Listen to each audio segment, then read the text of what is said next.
This morning I have with me Honorable Sani-Jaji. Thank you very much. Aminu Sani-Jaji. Thank you very much for that. Who is a member of the House of Representatives and a governorship aspirant in Zamfara State on the platform of the governing All Progressives Congress. You've heard some of what the SA media to Governor Yari said. What are your thoughts? What is your assessment overall of the current situation unfolding in Zamfara State APC?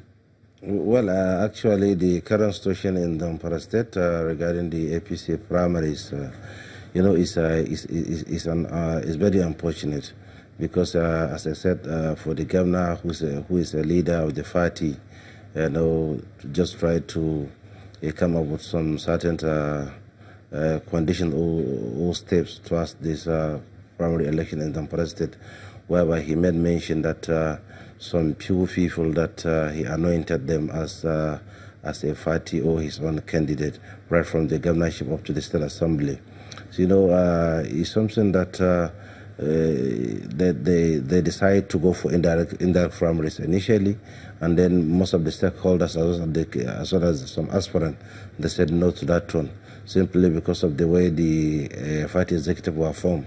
So, based on all this development, then we decided to come together with all the aspirants to say, look, the governor, let's do something which is going to be beneficial to the entire people of Zamfara State, simply because, everybody has a right to choose his own candidate, right from the state assembly up to the governorship.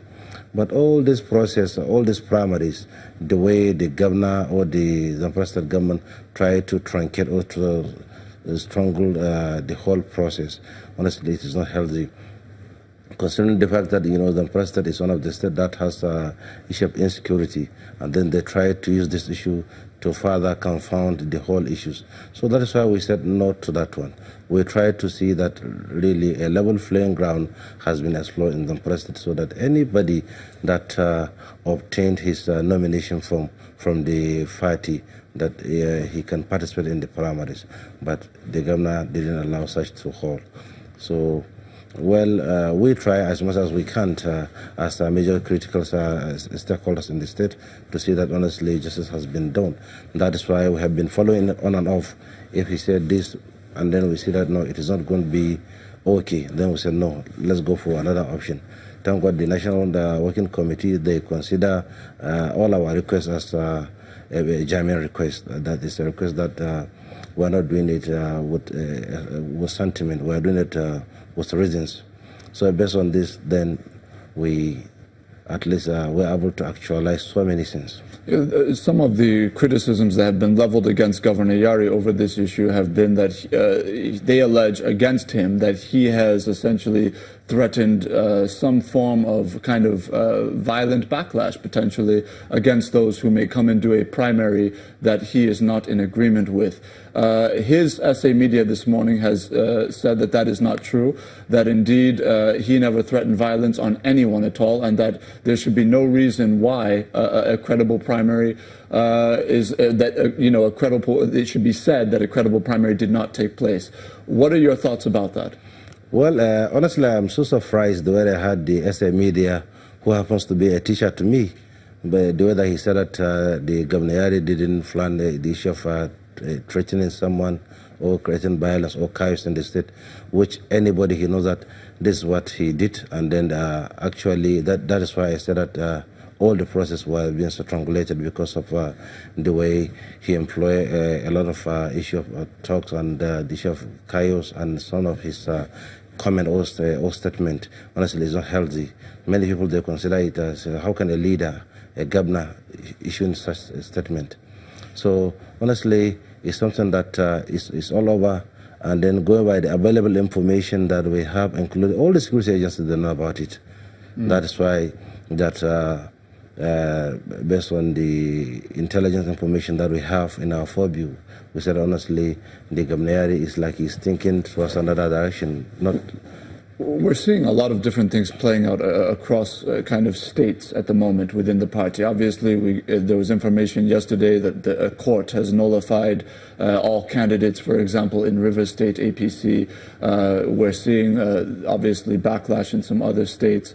In your view, when you hear from people like the First Lady, Aisha Buhari, say that there's a show of impunity within the national leadership of your party and that there's a failure to effectively manage the internal dynamics of the party at the leadership level. How much of this has to do with the intransigence of powerful officials like governors, etc., and how much of it has to do with the actual management of the problems by the party leadership? Well, actually, the issue of impunity started from the congresses, the party congresses at what level, the local government, state up to the national level, because the way that the governors, or most of the governors, try to factor all the party executive. That is why the impunity started, and they did it with a purpose, and that is why the development is not healthy, as I said earlier, because it's only if maybe you don't want to be fair to the current National Working Committee that you consider that maybe there's impunity in National Working Committee. But most of these issues, they inherited them, and then they were, honestly, almost 80% of such issues comes from most of the state governors or the people that are managing the state affairs of their party, most of this issue. So, but thank God that the National Working Committee, under the leadership of the current chairman, the Adams Oshomole, they are trying to do something, honestly, to disregard most of this issue of impunity in most of the state, going by the way he stands firm and bold in trying to see that really he checkmates all the processes that are coming out from the state. And then that's why he can, whether it's state government or secretary of state government, any other person from interfering or intervening in most of the state. So, well, maybe I don't know why. Maybe as I said, this of this primaries, each state has its own peculiarity. So maybe from the way it unfolds in Adama or some other places, that maybe she has keen interest, that she saw some kind of maybe intervention from one of the members of the National Working Committee. But I said most of the problem solely comes from the state governors, most of the problem. Do you accept now the position of the national chairman of your party, Comrade Adams Oshomole, that indeed a primary process did unfold in Zamfara State, and that indeed there are candidates that have emerged from that process? Well, actually, I can agree with him, honestly, because of the, just like if you are conducting an election, maybe the INEC said that it ran into inconclusive election. That is what exactly it transferred in Zamfara State, because, we started on 6/7, that is 6 and 7 October. Then initially, because of the development or the information that we have, so that it's unhealthy. So we decided to go for consensus, which is part of our party constitution. There's consensus.